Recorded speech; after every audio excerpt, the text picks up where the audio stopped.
Bueno, bienvenidos nuevamente aquí a Educa tu Empresa. Yo soy Juan Pablo Velázquez y en el día de hoy vamos a estar revisando estrategias de precio para poder establecer el precio correcto, el precio óptimo de nuestros productos. Como primer punto, quiero resaltar un concepto que justamente dice o que menciona mucho Alex Hormozzi en todo su material, que es el precio, es el punto, es el factor de mayor apalancamiento que nosotros tenemos disponible dentro de nuestra empresa, dentro de nuestro negocio, para poder generar un mayor cambio, un mayor aumento en las utilidades. Sobre todo porque este factor del precio es sumamente fácil de poder modificar. Nosotros realizamos un análisis correcto del mercado, de nuestro público objetivo, del resto del mercado, de posibles clientes, y nosotros entonces ya establecemos un nuevo precio en base justamente ayudándonos de las estrategias que vamos a realizar el día de hoy, y entonces simplemente es de comunicarlo al consumidor final, de comunicarlo también a los distribuidores, o incluso si vendemos productos digitales es súper fácil, vamos a la página web y lo cambiamos. Es algo realmente fácil de hacer y que también es reversible. No es como cuando nosotros tenemos que ver otros factores dentro de la empresa, dentro de nuestros negocios, como por ejemplo que vamos a hacer una gran inversión en una nueva maquinaria o cualquier otro proyecto que siempre nos gusta complicarnos mucho a veces, y simplemente a veces lo que tenemos que ir buscando son soluciones más fáciles como lo es el precio, que justamente es de mayor apalancamiento porque con un mínimo esfuerzo logramos un mayor resultado de aumento en las utilidades. Ya teniendo en cuenta esto, ahora sí que vamos a pasar directamente con las estrategias que están aquí que están ordenadas en esta matriz, según a qué están orientadas, ya sea al mercado, psicológicas y tácticas, valor y percepción o métricas y data. Y vamos a comenzar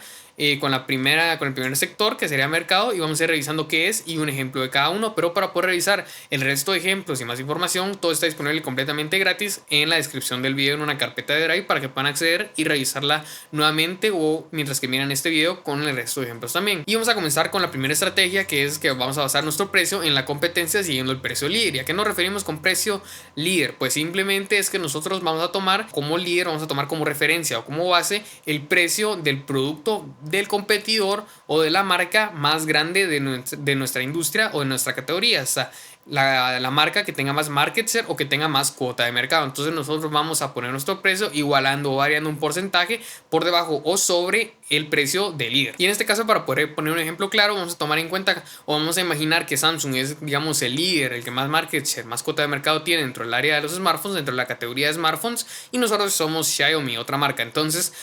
después de realizar un análisis de mercado, decidimos que vamos a tener un 85% de posicionamiento de mercado en base al líder para nuestro precio. Entonces nosotros, si el teléfono, digamos, este producto con el que estamos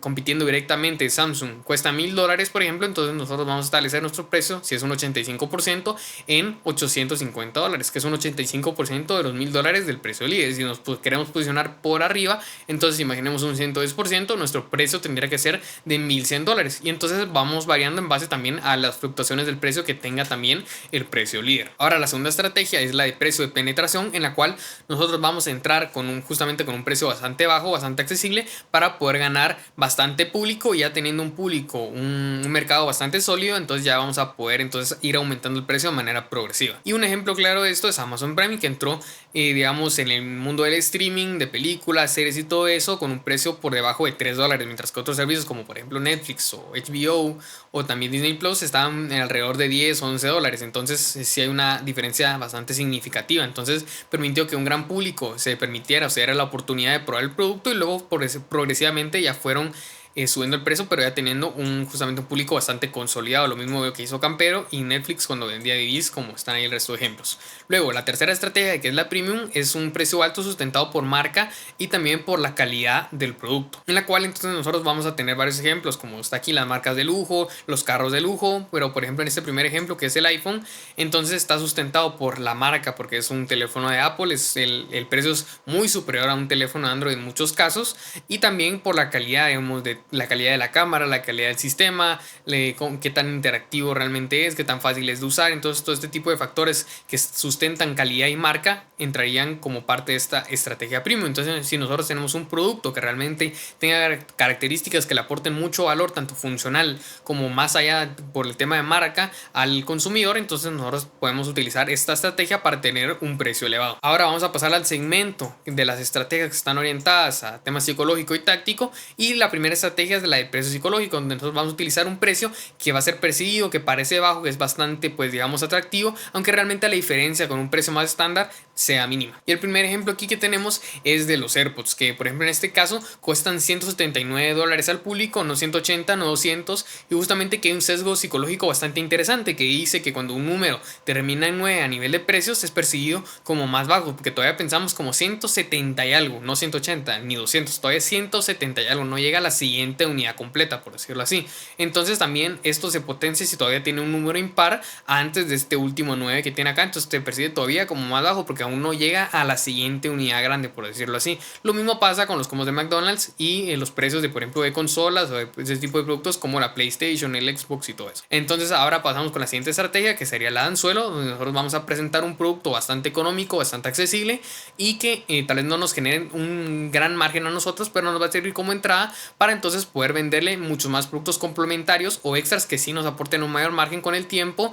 a los distintos clientes. Por ejemplo, esto pasa en esos tres productos donde, digamos, tanto la rasuradora base como el Kindle, que es este aparato de lectura digital, o la impresora, digamos, son productos que tienen un precio bastante accesible y realmente las marcas no sacan mucho margen de vender estos productos, incluso a veces se venden casi que al costo, pero donde sacan bastante margen después es en poder vender digamos, las rasuradoras intercambiables, las licencias de los libros o también los cartuchos de tinta. Entonces estos son productos ya complementarios que tienen un alto precio, un alto margen también, pero que son de uso bastante limitado, entonces generan bastante recompra y se puede generar bastante margen a través de estos productos complementarios. La tercera estrategia de este sector es el high low por temporadas, que consiste en tener un precio estándar o bastante alto durante ciertas épocas del año y después se baja en base, digamos, a ocasiones especiales o también, digamos, por cambios de temporada, algo que pasa mucho con el tema de fast fashion como Zara o todas estas marcas de Inditex, que lo que tienen son precios, digamos, por ejemplo aquí como dicen el ejemplo de un vestido por 599 quetzales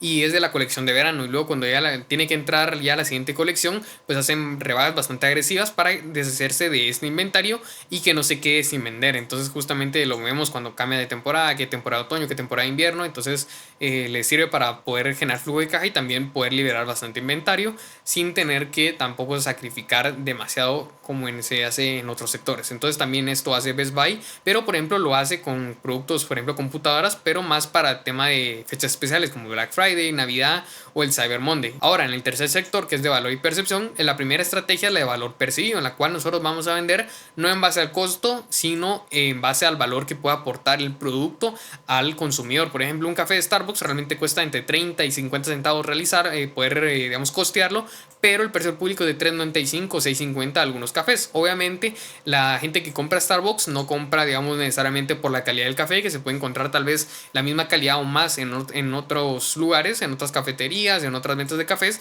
pero muchas veces se compra por el valor que te aporta llevar un vaso de Starbucks, el valor que te aporta ir a ese lugar, la gente que llega ahí, también el ambiente que tiene. Entonces es mucho por lo que se paga de valor añadido justamente. Lo mismo pasa con las MacBook o con otro tipo también justamente de bebidas o de comidas que se consideran, digamos, con un valor agregado mucho mayor que el estándar. Ahora la segunda estrategia en este caso sería la de ancla, donde vamos a establecer un producto ya sea con un precio alto o como de referencia o como de comparación, justamente para que el producto que nos interesa porque tenga tal vez más margen sea percibido como la mejor opción. En este caso los cines implementan mucho esto con las tres opciones de las palomitas, de los poporopos. En este caso tienen una opción pequeña de 25 quetzales, la cual realmente es una miseria lo que te dan de poporopos, entonces nadie quiere irse por esa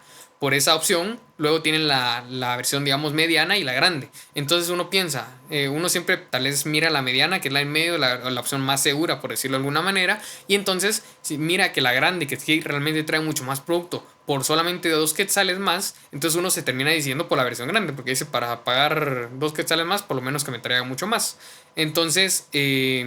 pues justamente, entonces el ancla sería el mediano, porque es el que tomamos como referencia, y el grande es la opción que más nos va a generar margen a nosotros realmente como pues productores, como vendedores de este producto. Luego lo mismo pasa con las estrategias que utiliza Spotify para sus distintos planes, o también los restaurantes cuando ofrecen distintos, digamos, tipos o copas de vino, distintos tipos de vino, lo mismo. Ahora, circunstancial, que sería la tercera estrategia, es cuando nosotros variamos el precio en base a la urgencia que tienen los consumidores de poder adquirir alguno de nuestros productos. Por ejemplo, las sombrillas en un día, digamos, normal, no hace ni mucho sol, no está lloviendo, digamos, en algunos lugares no está nevando ni nada, entonces realmente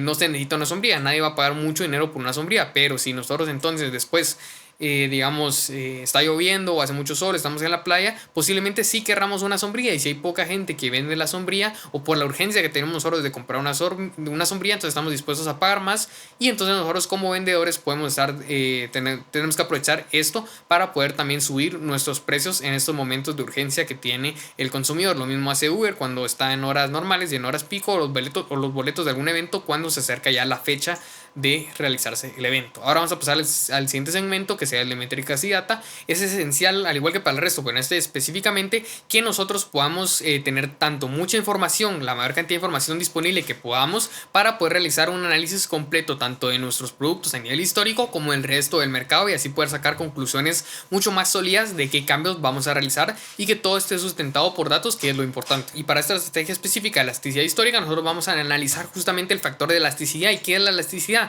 La elasticidad es lo que nos indica si nuestro producto, qué tanto es, digamos, la variación en la demanda, o sea, la cantidad de unidades que están dispuestos a comprar los consumidores en base a una varianza también que nosotros realicemos en el precio. Entonces, si nuestro producto es muy elástico, significa que va a haber una caída en la demanda si nosotros aumentamos el precio, o si nosotros bajamos el precio, va a aumentar la demanda o la cantidad que se consuma de nuestro producto. Y si es un producto con poca elasticidad, significa que nosotros, aunque variemos el precio, no va a haber también mucha varianza en la demanda. Y eso lo podemos ver especialmente muchas veces en productos genéricos, especialmente en este tipo de productos tenemos que analizar con mucho cuidado, digamos, en productos de consumo masivo, la elasticidad, porque por ejemplo Walmart, que tiene esta su línea de Great Value, que es una línea de productos de marca blanca, no puede elevar mucho el precio, porque si lo eleva, pues, al haber muchos sustitutos en el resto del mercado, pues entonces el consumidor decide simplemente irse con alguna de las otras opciones, algunas otras alternativas que tenga disponible por un precio mucho más económico. Si nos damos cuenta, el resto de productos que también aplican que tenemos que tomar mucho en cuenta, son productos justamente snacks, bebidas y todo, pero en todos los productos nosotros tenemos que analizar y tener clara cuál es la elasticidad de nuestro producto. Ahora, la segunda estrategia de este segmento es el markup o de sobrecosto, en el cual nosotros vamos a tomar en cuenta nuestro costo de producción total de una unidad y le vamos a agregar un porcentaje sacado de este costo. Entonces es bastante fácil sacar así el precio hacia nuestro consumidor, pero también tenemos que tomar en cuenta que si no lo sacamos de la manera correcta, nos vamos a comer el margen y no vamos a poder también terminar de pagar costos fijos y todo. Si te interesa saber más justamente de cuál es la estructura de costos que se tiene que tomar en cuenta, que eso es lo que se mira en el estado de resultados, hay varios videos completos de casos reales justamente en el canal de YouTube para que puedas ir a verlos y te enteres más de cómo funciona esto. Pero entonces imaginemos que tenemos una hamburguesa que nos cuesta hacer cada hamburguesa 15 quetzales, y entonces vamos a ponerle un markup del 200%. Entonces ojo que esto no es tener un margen del 200%, esto es tener un markup, es un sobrecosto del 200%. Tengo un reel que justamente explica eso en Instagram. Pero entonces el precio al consumidor sería de 45 quetzales. Entonces es bastante fácil, si nos damos cuenta, sacarlo para productos que vienen por unidades o que es básico, son productos relativamente sencillos, sacar así el costo. Entonces lo podemos hacer mismo aquí aplicado para ferreterías, tiendas de regalos y otros ejemplos que hay acá. Ahora, la tercera estrategia, que es la de precio por región, nosotros tenemos que hacer un análisis justamente digamos, geográfico de cómo se comporta la población según su poder adquisitivo, para poder establecer el precio correcto según qué región estemos distribuyendo o trabajando. Por ejemplo, Adobe tiene un plan de Adobe en Estados Unidos cuesta $60, mientras que en India o Brasil, que son países con menor poder adquisitivo, cuestan entre $30 y $35. Son más accesibles porque también la moneda y el poder adquisitivo de la población de esos países es menor. Y eso lo podemos ver en cualquier tipo de producto, y es algo, aquí hay varios ejemplos, pero también, al igual que el de la elasticidad, nosotros tenemos que analizarlo para cualquier producto que nosotros tengamos para poder justamente ajustarlo, porque esto ya no solamente depende de la percepción o de lo que nosotros podemos aportar, digamos, a nuestro cliente, sino que también depende y vamos a tener que analizar muchas variantes macro y microeconómicas. Y ahora, ya conociendo todas estas estrategias y conociendo algunos ejemplos en donde las podemos ver aplicadas para nosotros poder también aplicarlas a nuestros productos, tenemos que responder a 3 preguntas clave que nos van a determinar qué estrategias combinadas nos van a servir más para poder establecer el precio correcto de nuestros productos. La primera es cuál es la percepción que tiene de valor nuestro cliente objetivo sobre nuestro producto. Si nosotros le estamos aportando estatus, estamos resolviendo un problema específico, cómo resolvemos ese dolor y en qué velocidad en qué tiempo mínimo podemos resolver ese problema, que va a ser algo que vamos a utilizar de información para poder seleccionar entre este montón de estrategias que tenemos acá. Ahora, ¿cómo va a reaccionar también la competencia a nuestro precio? Nos puede igualar si nosotros subimos el precio, nos va a poder igualar si bajamos el precio. Y también esto, regresamos a la primera pregunta, ¿qué pasa si lo variamos? Justamente, ¿cuál va a cambiar, cómo va a cambiar la percepción del cliente objetivo sobre nuestro producto? Y por último, la elasticidad, que era lo que mencionaba arriba, qué tanto va a poder variar la demanda en base a una variación también en el precio. Entonces es algo que tenemos que tomar en cuenta para ver qué tanto podemos variar el precio. Y respondiendo a esto, también tenemos que tomar en cuenta las consecuencias de las subidas o bajadas de precio que realicemos. Primero, si bajamos demasiado el precio, esto se puede comer los márgenes. Nos puede dejar sin suficiente dinero para poder cubrir todos los costes fijos de la estructura de costes de nuestra empresa. Y también que si nosotros bajamos el precio, estamos atrayendo un tipo diferente de cliente y nos va a ser difícil volver a subir el precio. Ahora, si subimos demasiado el precio, también sin un respaldo que sea razonable, también las ventas pueden caer por el tema de la elasticidad y también, se puede destruir, la imagen de marca que tengamos, y esto, al no vender ninguno de nuestros productos, se acumula todo el inventario, no hay rotación y tampoco hay flujo efectivo. Entonces, como conclusión, tenemos que tomar en cuenta que esto no tenemos que hacer cambios bruscos, no tenemos que hacer simplemente cambios por ir probando, sino que tenemos que realizar un análisis primero detallado, específico, como digo, del mercado y nuestro cliente objetivo, para poder determinar cuál es la combinación de estrategias objetivas que realmente más nos sirvan para poder generar un cambio positivo en nuestras utilidades a través del factor del precio. Y entonces estas son las principales estrategias que podemos implementar, combinadas sobre todo, porque no tenemos que utilizar solo una, sino tenemos que combinar varias para llegar al precio óptimo, y cómo las podemos seleccionar. Pero si tú eres un dueño de negocio que necesita ayuda con todo el tema financiero, conocer, determinar correctamente su estructura de costos para entonces saber también si sus precios cubren correctamente todos sus costos, tanto variables como fijos, o en general necesita ayuda con toda el área financiera, nosotros tenemos servicios financieros, los cuales tenemos todos en nuestro Instagram. Nos puedes pedir más información, ya sea por aquí, por YouTube, por Instagram o donde estés viendo esto. Nosotros ya te podemos dar más información para saber si somos un encaje con lo que tú necesitas y por darte la mejor atención en el área financiera. Entonces, esto ha sido todo por hoy. Esto es Educa tu Empresa. Yo soy Juan Pablo Velázquez y hasta la próxima.